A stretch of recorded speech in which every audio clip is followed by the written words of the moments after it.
तो वहीं इसके पीछे का हिस्सा बहुत बुरी हालत में एक दूसरे से 600 मीटर की दूरी पर पड़ा मिला। लेकिन ये दोनों ही टाइटैनिक का हिस्सा थे और एक ही समय पर डूबे थे। तो फिर इसके अगले और पिछले हिस्से में इतना फर्क कैसे?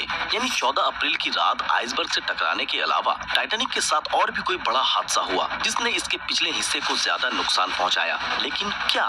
टाइटैनिक 10 अप्रैल 1912 को साउथहैम्पटन से न्यूयॉर्क की ओर रवाना हुआ, पर 14 अप्रैल की रात जब यह हादसे का शिकार हुई तब टाइटैनिक अटलांटिक महासागर के बीचों बीच अकेली मौजूद थी, जिसपे 2240 लोग सवार थे, जिनमें से 1500 से भी ज्यादा लोगों ने अपनी जानें गंवाई। और कभी न डूबने वाला यह द अनसिंकेबल टाइटैनिक अटलांटिक महासागर के गहरे पानी में डूब गया। इस पूरे हादसे के आई विटनेसेस सिर्फ वो लोग थे जो लाइफ बोट पर सवार होने में कामयाब हुए, जिन्होंने टाइटैनिक के आइसबर्ग से टकराने से लेकर इसके डूबने तक की सारी घटनाएं अपनी आंखों से देखी।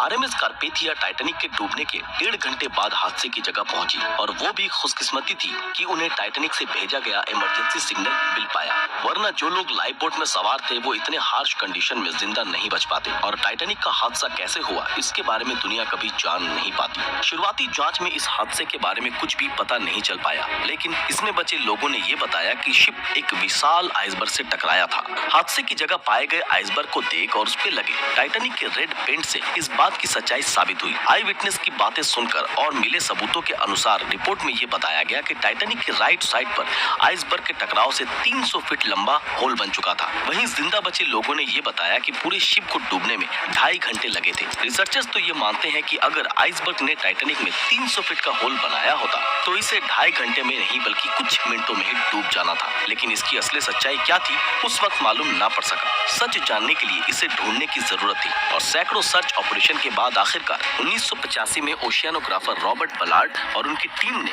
अटलांटिक महासागर के 3800 मीटर की गहराई में टाइटैनिक के मलबे को ढूंढ निकाला, जिसके बाद कई अभियान किए गए जिसमें आरओवीज ने टाइटैनिक शिपरेक की हजारों तस्वीरें खींची। हेनरी नार्जियोलेट नाम के ओशियन एक्सप्लोरर ने 37 बार टाइटैनिक के मलबे का दौरा किया, लेकिन उन्होंने एक बार भी टाइटैनिक के किसी भी हिस्से में 300 फीट लंबा होल नहीं देखा। पर टाइटैनिक की इस तस्वीर में दिख रहे 30 फीट के इस हिस्से से ये पता चलता है कि ये हिस्सा किसी चीज से टकराया था, जिसका कुल एरिया 11 स्क्वायर फीट था। कैलकुलेशन के मुताबिक इस छोटे हिस्से से सिर्फ 370 गैलन पानी हर सेकंड टाइटैनिक के अंदर भर सकता था, जिसका मतलब है कि इस स्पीड से पूरे शिप में पानी भरने में 2.5 घंटे लगते। और चश्मदीद गवाह